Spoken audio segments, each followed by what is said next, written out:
আমরা সিঁড়ি বেয়ে উপরের দিকে উঠি বা অন্য লিফটে উঠে যাই অথবা যে কোনো কারণে উপর দিকে উঠি, আবার নিচের দিকে অনেক সময় সিঁড়ি বেয়ে নামি, লিফটে বা অন্যভাবে সিঁড়ি বেয়ে বা যে কোনোভাবে আমরা কিন্তু নিচের দিকে নামি। উপরে ওঠা এবং নিচে নামার জন্য বিশেষ একটি দোয়া রয়েছে। আসসালামু আলাইকুম ওয়া রাহমাতুল্লাহি ওয়া বারাকাতুহু। বিসমিল্লাহ, আলহামদুলিল্লাহ, ওয়াসসালাতু ওয়াসসালামু আলা রাসূলিল্লাহ, আম্মা বাদ। কাছে কিংবা দূরে, দেশে কিংবা বিদেশে, যে যেখান থেকে দেখছেন এবং ভবিষ্যতে দেখবেন, সবাইকে আন্তরিক মোবারকবাদ এবং শুভেচ্ছা জানিয়ে শুরু করছি অত্যন্ত গুরুত্বপূর্ণ একটি আলোচনা। আর সেটা হলো যে রাসূলুল্লাহি সাল্লাল্লাহু আলাইহি সাল্লাম যখন উপর দিকে উঠতেন, সিঁড়ি বেয়ে হোক বা যে কোনোভাবে, কোনো পাহাড়ে যেভাবে হোক, উপরের দিকে যখন উঠতেন একটি দোয়া পড়তেন এবং নিচের দিকে যখন নামতেন তখনও তিনি একটি দোয়া পড়তেন। সেই দোয়াটা কি আমরা অনেকেই জানি, আবার অনেকেই জানি না। অত্যন্ত গুরুত্বপূর্ণ একটি আলোচনা হতে যাচ্ছে। যদি ভালো লাগে অবশ্যই চ্যানেলটিকে সাবস্ক্রাইব করবেন, লাইক, কমেন্ট এবং শেয়ার দিয়ে অন্যদেরকে জানার সুযোগ করে দেবেন।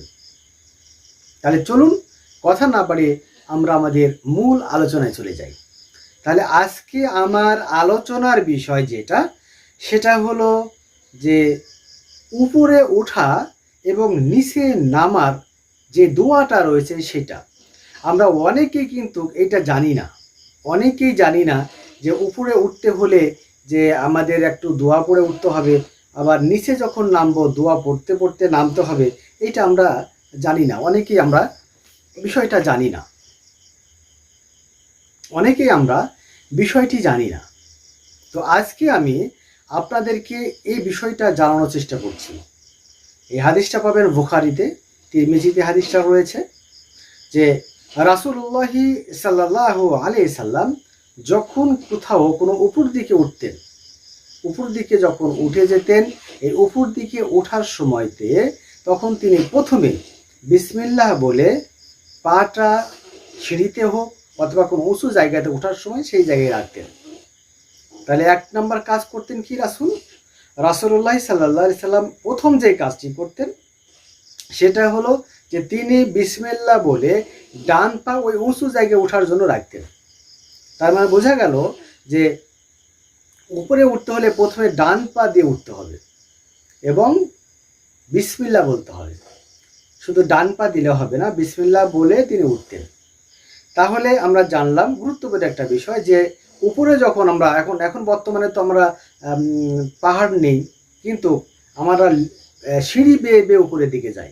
সিঁড়ি বেয়ে বেয়ে বেয়ে বেয়ে আমরা দেখেন উপর দিকে যাই, একতলা থেকে দুইতলা, তিনতলা, চারতলা, পাঁচতলা পর্যন্ত চলে যায় সিঁড়ি বেয়ে। আবার অনেক সময় আমরা লিফটের মাধ্যমে 1, 2, 3, 4, 5 থেকে এভাবে উপরের দিকে চলে যাই।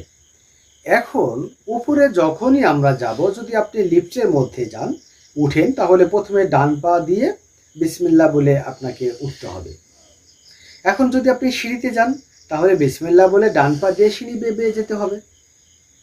এখন গেলেন, কিন্তু যাওয়ার সময়তে একটা গুরুত্বপূর্ণ দোয়া রাসূল সাল্লাল্লাহু আলাইহি ওয়াসাল্লাম শিখিয়েছেন, যেটা বুখারী হাদিসে পাওয়া যায়। রাসূলুল্লাহ সাল্লাল্লাহু আলাইহি ওয়াসাল্লাম যখন উপরের দিকে যেতেন, উপরে যখন তিনি উঠতেন, উপরে ওঠার সময়তে বলতেন আল্লাহু আকবার, আল্লাহু আকবার, আল্লাহু আকবার বলে বলে তিনি উঠতেন। তার মানে আমরা এই হাদিস থেকে বুঝলাম যে আমরা যখন সিঁড়ি বেয়ে উপর দিকে উঠব তখন বলবো আল্লাহু আকবার।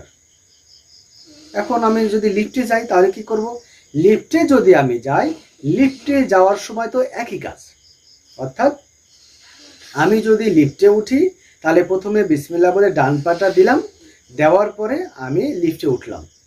এখন যেহেতু লিফটটা উপরের দিকে যাবে, উপরের দিকে যখন লিফটটা যাচ্ছে তখন আমরা বলবো আল্লাহু আকবার, আল্লাহু আকবার, আল্লাহু আকবার বলতে বলতে বলতে বলতে আপনি 5 তলা 10 তলা যত তলাতে যাবেন, তলায় যাবেন, তত তলাতে পড়তে পড়তে আপনি যাবেন। এটা হলো উঠার দোয়া। উপরে ওঠার দোয়া কি তাহলে আমরা জানলাম যে উপরে ওঠার দোয়া হচ্ছে আল্লাহু আকবার, এটা পড়ে পড়ে উঠতে হবে। বুখারী হাদিস থেকে আমরা এটা জানলাম। এখন নিচে নামবো আমরা। এখন আমরা তো উপরে উঠে গেছি, হয়তো তালায় উঠেছি, সিঁড়ি বেয়ে বেয়ে উঠি অথবা লিফটে উঠি, আমি তো উঠে গেছি। এখন নামবো, নামার জন্য কি দোয়া রয়েছে? হ্যাঁ, নামার জন্য রাসূল সাল্লাল্লাহু আলাইহি ওয়াসাল্লাম একটা দোয়া পড়তেন। চলুন আমি সেটা আপনাদেরকে এখন জানানোর চেষ্টা করছি। একই কাজ, আপনি যখন নামবেন, নামার সময় তো আপনি বিসমিল্লাহ বলে ডান পাটা দিয়ে আপনি সিঁড়িতে ওঠেন, নামেন, অথবা লিফটে, যদি সিঁড়িতে হয় বিসমিল্লাহ বলে ডান পাটা দিয়ে নামা শুরু করলেন। এখন যদি লিফটে হয় সেম কাজ, আপনি লিফটে প্রথমে ডান পা দিলেন বিসমিল্লাহ বলে, ডান পা দিয়ে লিফটে উঠে এখন নামার সময় একটা দোয়া রাসূল সাল্লাল্লাহু আলাইহি সাল্লাম পড়তেন, সেটা হলো সুবহানাল্লাহ। তার মানে আপনি ওই 10 তলা থেকে নামবেন নিচের দিকে, আপনি বলবেন সুবহানাল্লাহ সুবহানাল্লাহ সুবহানাল্লাহ বলতে বলতে বলতে বলতে আপনি নিচের দিকে আসবেন। এখন যদি এইরকম হয় যে আপনি লিফট না, আপনি সিঁড়ি বেয়ে আসতেছেন, তাহলে কি করব? একই কাজ, সিঁড়ি বেয়ে আসার সময় তো আমরা কি বলবো? সুবহানাল্লাহ সুবহানাল্লাহ সুবহানাল্লাহ। সিঁড়িটা বেয়ে বেয়ে বেয়ে বেয়ে বেয়ে বেয়ে আস্তে আস্তে করে আমরা নিচের দিকে নামবো। তাহলে আমরা আজকে জানলাম যে উপরে ওঠার জন্য রাসূল সাল্লাল্লাহু আলাইহি ওয়াসাল্লাম যে দোয়াটা পড়তেন সেটা হলো আল্লাহু আকবার, এবং নামার সময় যেটা করতেন সুবহানাল্লাহ। তার মানে ওঠার জন্য একটা বলতেন, নামার জন্য একটা বলতেন। আমরা অনেকেই কিন্তু এই বিষয়টা জানতাম না, আজকে কিন্তু আমরা এই ভিডিওর মাধ্যমে জানতে পারলাম যে রাসূল সাল্লাল্লাহু আলাইহি ওয়াসাল্লাম উপরে ওঠার জন্য কি পদ্ধতি বা কি দোয়া পড়তেন, আর নিচে নামার জন্য কি দোয়া পড়তেন, এটা জানলাম। এখন আমরা জানলাম, জানার পর থেকে এখন কিন্তু আপনার দায়িত্ব হলো এটা প্রতিনিয়ত করা। আপনি যখনই সিঁড়ি বেয়ে বেয়ে বেয়ে বেয়ে উপর দিকে যাবেন, তখন আপনি বলতে বলতে উঠবেন আল্লাহু আকবার আল্লাহু আকবার আল্লাহু আকবার, এটা বলতে বলতে উঠবেন। আবার যখন নিচের দিকে নেমে আসবেন, তখন আপনি বলতে বলতে নামবেন সুবহানাল্লাহ সুবহানাল্লাহ সুবহানাল্লাহ বলতে বলতে বলতে নামবেন। বুখারী হাদিস এটা। তো রাসূল যেহেতু করেছেন, সুতরাং আমাদেরও কিন্তু এটা করা দরকার। কারণ রাসূল সাল্লাল্লাহু আলাইহি ওয়াসাল্লামের প্রত্যেকটা আমলই আমাদের জন্য, আমাদের করা আবশ্যক। রাসূল যে সকল আমলগুলো করেছেন, সেই আমলগুলো রাসূল যেহেতু করেছেন, আমাদেরও সেই আমলগুলো করা দরকার। রাসূল আমাদের জন্য আমলগুলো করে দেখিয়ে গিয়েছেন যে এইভাবে কাজটা করতে হবে, এই কাজটা এইভাবে করতে হবে, এটা এইভাবে করতে হবে। এটা রাসূল সাল্লাল্লাহু আলাইহি সাল্লাম স্বয়ং আমাদেরকে হাতে কলমে বুঝিয়ে দিয়ে গেছেন। এখন রাসূল এই আমলটা করতেন, তাহলে আপনার কি মনে হয় আমাদের করার দরকার নেই? আমাদেরও করার দরকার আছে। তাহলে এখন থেকে আমরা এতদিন জানতাম না যে উপরে ওঠার দোয়া কি, আমরা জানতাম না নিচে নামার দোয়া কি। আমরা এই ভিডিওর মাধ্যমে জানতে পারলাম উপরে ওঠার দোয়াটা কি এবং নিচে নামার দোয়াটা কি। আপনি তো শিখলেন, আপনার আত্মীয় স্বজন ওনাদের শেখার দরকার আছে না?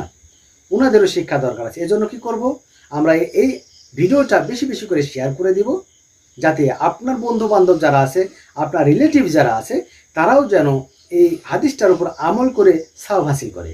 কারণ রাসূল সাল্লাল্লাহু আলাইহি ওয়াসাল্লামের শিখানো আমল, রাসূল যেহেতু এই আমলটা করতেন, আমাদের করা দরকার, এবং আমাদের বন্ধু বান্ধব আত্মীয় স্বজন যারা আছে তাদেরও এই আমলটি করার দরকার। তাহলে কি করব, আমরা বেশি বেশি করে এই ভিডিওটা শেয়ার করে দেন এবং অন্যকেও জানার সুযোগ করে দেন, এবং যাতে তারা জেনে এটার উপর আমল করতে পারে। মহান আল্লাহ রাব্বুল আলামিন আমাদের সবাইকে সঠিকভাবে ইসলামের পথে চলার তৌফিক দান করুন, এবং আমরা যেন ইসলামে মূল্যবোধ নিয়ে, যেহেতু ইসলাম হচ্ছে আমাদের একমাত্র মনোনীত ধর্ম, ইসলাম ছাড়া অন্য কোনো ধর্ম আল্লাহর কাছে গ্রহণযোগ্য নয়। ইন্নাদ-দীনা ইনদাল্লাহিল ইসলাম, ইন্নাদ-দীনা ইনদাল্লাহিল ইসলাম। আল্লাহর কাছে কেবলমাত্র একমাত্র মনোনীত ধর্ম হচ্ছে ইসলাম, এছাড়া কোনো ধর্ম নাই।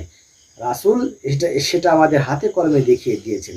অনেক আমল রয়েছে যেগুলো রাসূল সাল্লাল্লাহু আলাইহি সাল্লাম আমাদেরকে করতে বলেছেন, কিন্তু আমরা না জানার কারণে করতে পারি না। যেমন আজকের এই হাদিসটা অনেকেই জানতেন না, আজকে জেনেছেন সবাই। আমরা এটার উপর আমল করার চেষ্টা করব। মহান আল্লাহ রাব্বুল আলামিন আমাদের সবাইকে এই হাদিসটার উপরে আমল করার তৌফিক দান করুন।